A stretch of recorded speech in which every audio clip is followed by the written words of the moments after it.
Hello everyone, welcome back to my another mini vlog.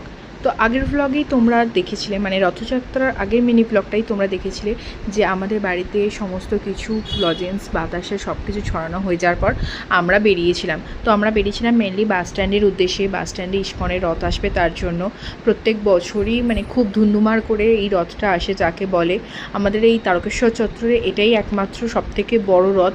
আর যেটা আসে 7টা সাড়ে 7টার সময়। রথটা অনেকক্ষণই বেরোয়। রথটা পুরসুরা দিয়ে আসতে করতে তারকেশ্বরে ঢুকতে ম্যাক্সিমাম 7টা সাড়ে 7টা তো অবশ্যই বেজে যায়।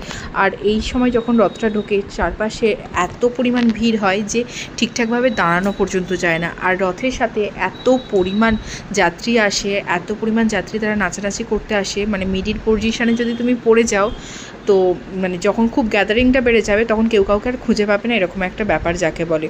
তো সবার ফার্স্টেই আমরা কি করেছিলাম, বাস স্ট্যান্ডে প্রপার যায়নি। সবার ফার্স্টে বাস স্ট্যান্ডে আমরা না গিয়েছিলাম জয়কৃষ্ণ বাজার মোড়ে। জয়কৃষ্ণ বাজার মোড়ে একটা উদ্দেশ্যেই যাওয়া, কেননা বাস স্ট্যান্ডে গেলে ওখানে ঠিকঠাকভাবে আমরা রথের দড়ি ধরে টানতেও পারবো না, আর মানে প্রণামও করা হবে না। আর রথযাত্রা মানে রথের দড়ি ধরে টানাটা তো মাস্ট। যে কারণের জন্য আমরা ঠিক করেছিলাম যে জয়কৃষ্ণ মোড়ে গিয়ে ওখানে ফার্স্টে দড়িটা টেনে নেবো, দেন আমরা বাস স্ট্যান্ডে ঢুকে তারপর একটুখানি থেকে বেরিয়ে আসবো। তো যাই হোক, সেটাই আমরা করেছিলাম। তো গাড়ি পার্কিং করে জয়কৃষ্ণ মোড়ে আমরা দাঁড়িয়েছিলাম রথের উদ্দেশ্যে। রথটা ঢুকছিল, কিন্তু দেখতে পাচ্ছি যে ঢুকছে, কিন্তু ওইটুকুনি টাইমটার মধ্যেই প্রায় নিয়েছিল 15-20 মিনিট। তো তারপর আর কি রথটা আসার পর আমরা দড়ি ধরে টেনেছিলাম। তো এখানে আর কি তার আগে যে সমস্ত ব্যাপারগুলো আছে, মানে কিছু কিছু জন আছে ভক্ত যারা নাচানাচি করতে করতে আছে, কিছু কিছু জন আছে এমনি সাধারণ নাগরিক, তারাও নাচানাচি করতে আছে। আর এখানে তো তোমরা নোটিস করলেই যে বলরাম, জগন্নাথ আর সুভদ্রা 3জন ছোটো ছোটো বাচ্চাকে সাজানো হয়েছিল। তো তারপর আর কি আমি মিষ্টুকে কোলে নিয়ে দাঁড়িয়েছিলাম, আর সবাই এক্সাইটেড হয়ে ফোন নিয়ে দাঁড়িয়ে আছে যে এবার রথ আসবে রথ আসবে। তো ফাইনালি রথ এসে গিয়েছিল, আর আমরাও তাড়াহুড়ো করে এক প্রকার গিয়েছিলাম। রথটা কোনো রকমে টানাহুড়ো করে টেনেছি যাকে বলে।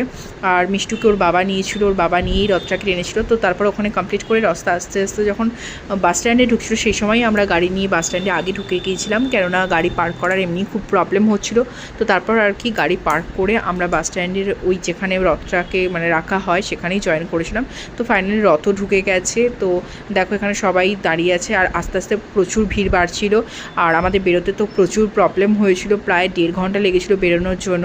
মিষ্টু ততক্ষণে খুব বিরক্ত হয়ে গেছিলো, কান্নাকাটি শুরু করে দিয়েছিল, যে কারণের জন্য মানে কোনো রকমে সেই মাঠ টাট পেরিয়ে যাকে বলে আমাদেরকে বাড়ি ফিরতে হয়েছে।